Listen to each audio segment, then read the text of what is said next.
And we're moving next into fight number 5. Let's bring on the next fighter. He's 36 years old. He's from Patchway in Bristol. He's an estate agent in the daytime and fighting for the red team. Here's James, the Jackhammer Crumpton!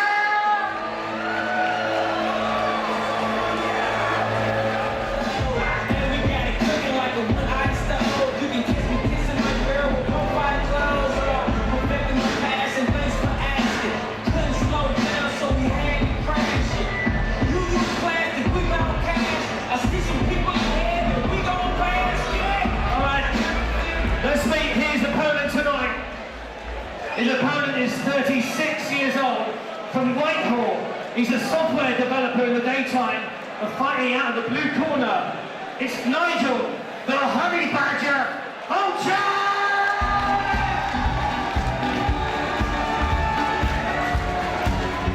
The legend of the Phoenix ends with beginners.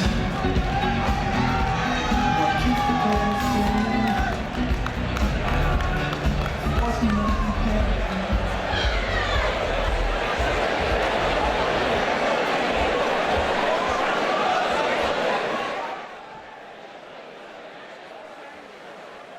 So, both these men in our 5th fight are 36 years of age. James Crumpton, the Jackhammer, an estate agent from Patchway, and Nigel Fulcher, the Honey Badger, a software developer from Whitehall.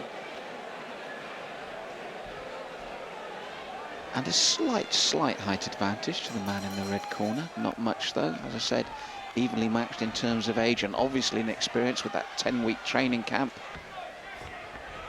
And it's the red corner that started aggressively. Crumpton, the Jackhammer, coming forward. Nice head movement as well.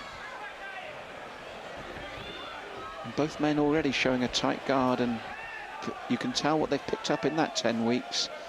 Good head movement, good tight guards. And an even opening here in this opening 30 seconds of the first round. And again, beautiful head movement once more from Crumpton. Slipping those punches, but slipping's only half the battle. Once you've made the man miss, you must punish him.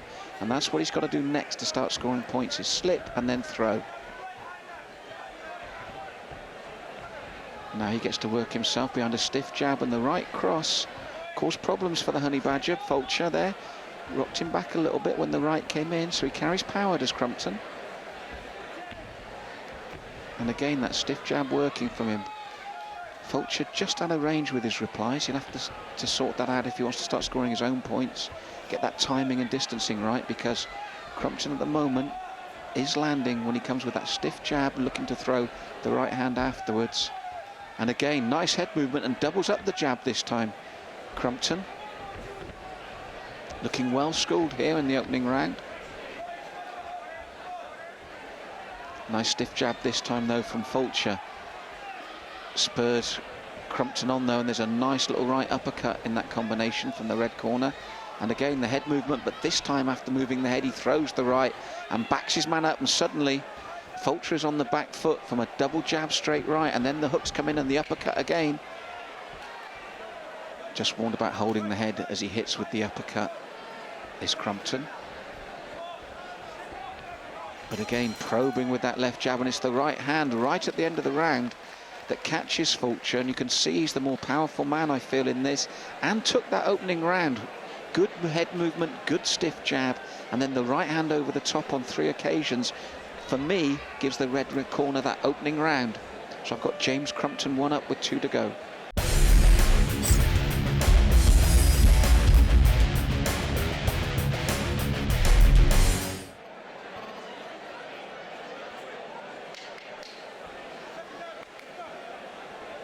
So with the second round coming up, Nigel Fulcher will have to get his timing and distancing right to have success against Crumpton. His opponent's got good head movement, he's got a stiff jab. So Fulcher will have to keep that tight guard and start his own work just that half a step closer. But as it is, it's Crumpton straight out of the blocks again. Obviously spurred on by that good opening round and forcing Fulcher to have to tuck up as he throws the left and rights. And Fulcher, it's a rear guard action with limited success, and again having to tuck up his heavy left hands, and then right uppercuts get through. Shipping punishment now, Fulcher here in the second, and again a big left hand from Crumpton. And Fulcher pushes forward to try and close the gap and negate the punches, but is pushed back once more by Crumpton. That's better from Fulcher. A right hand lands now. He's forced, spurred into action from the work from Crumpton, and he has his success. Crumpton holding now as Fulcher comes forward, pushing the head down.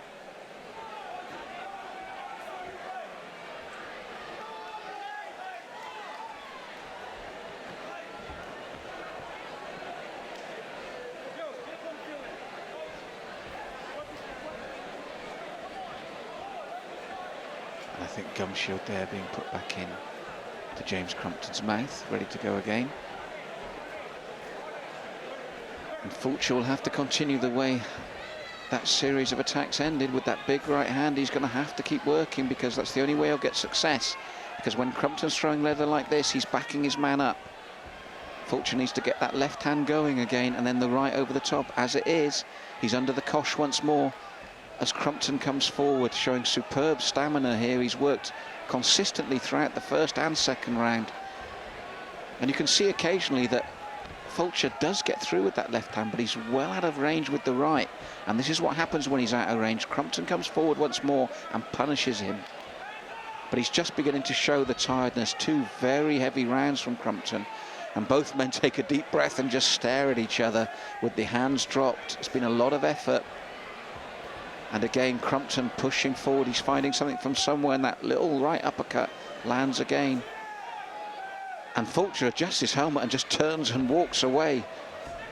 And you've got to remember, this is white-collar boxing. These men have only had a 10-week training camp to step through those ropes in front of 2,000 people in this heat. And you can see Fulcher looks to his corner, fatigued, and getting the gum shield put back in. Absolutely shattered now. All that adrenaline's gone. The adrenaline dumps happened. It's pure instinct now. It's pure guts and determination for both men here in the second. And Crumpton relentless. And once again, Fulcher having to turn his back and tuck up, but the uppercut comes through once more. Two hard rounds for both men, both very, very fatigued. But you must say the work rate and accuracy of Crumpton has caught the eye. And I've got the red corner 2 to the...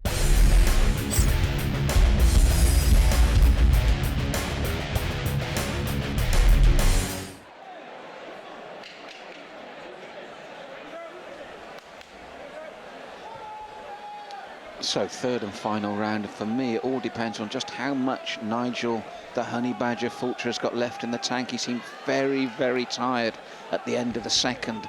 Crumpton was tired as well, but he just kept relentlessly throwing the leather. And I wonder just how much that minute has given Fulcher to recover. But it looks more of the same now from Crumpton, bossing him around the ring here. Fulcher trying to stand his ground and throw back, and he needs to get a stiff jab going. Instead, he throws the straight right as his man comes forward. He must set that up, must try and keep his man away, because when Crumpton comes forward, he lands, especially with that right uppercut on the inside. Both men tired now, and again, a tentative left from Fulcher, and I think the gum shield's out once more as he staggers. Really tired now. Nigel Fulcher will be happy to hear the third and final bell, but I'm telling you, with well over a minute left, it will seem like forever before it rings. He breathes deeply once more, takes a look at his opponent, and this time sticks out the jab and the right hand, doesn't quite get through. And again, Crumpton looking to unload. It's not pretty now, but he's throwing combinations once more, bossing his man around the ring once more, forcing him back. Fulcher takes a deep breath and throws his own right hand. You can't fault him for his determination and his guts and sticking to the task, but Crumpton has been relentless in pushing him around the ring. Heavy swinging punches. And again, Fulcher drops the arm. He looks at his opponent. And both these men now will be happy to hear that final bell. Both fighting purely on instinct. 3 hard rounds. Crumpton has forced the pace the whole time, and I think he'll be rewarded with the win. But both men will know they've been in there. They are both exhausted now. Breathing deeply as they stare at each other once again. Fulcher throws out the jab, looks for the right hand, and for the first time in the fight it lands cleanly. And again, Peter Markland smiles, so I think it's the gum shield once more. And you can see Fulcher there gulping in the air, as this time it's Crumpton yet will get his gum shield put back in.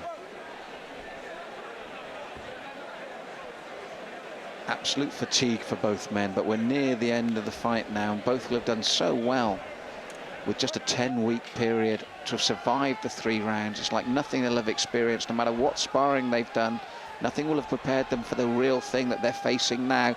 And Crumpton gets a second win right at the end, as if to cement the victory there. That final burst for him, for me, says that this can only go one way. I'm certain it'll be a red corner victory for James the Jackhammer Crumpton. But what a game performance by the Honey Badger, Nigel Fulcher. Seemed dead on his feet from the middle of round 2, but stuck at his task, stuck at trying to get back in the fight. It wasn't enough, I think, but pure guts and determination.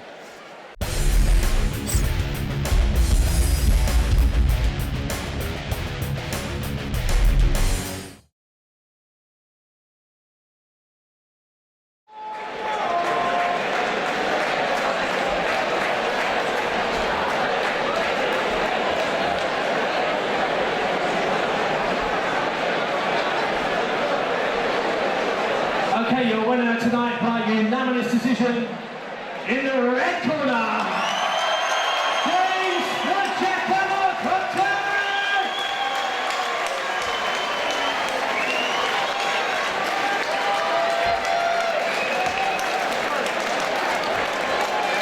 And give it up for his opponent tonight, Nigel the Honey Badger.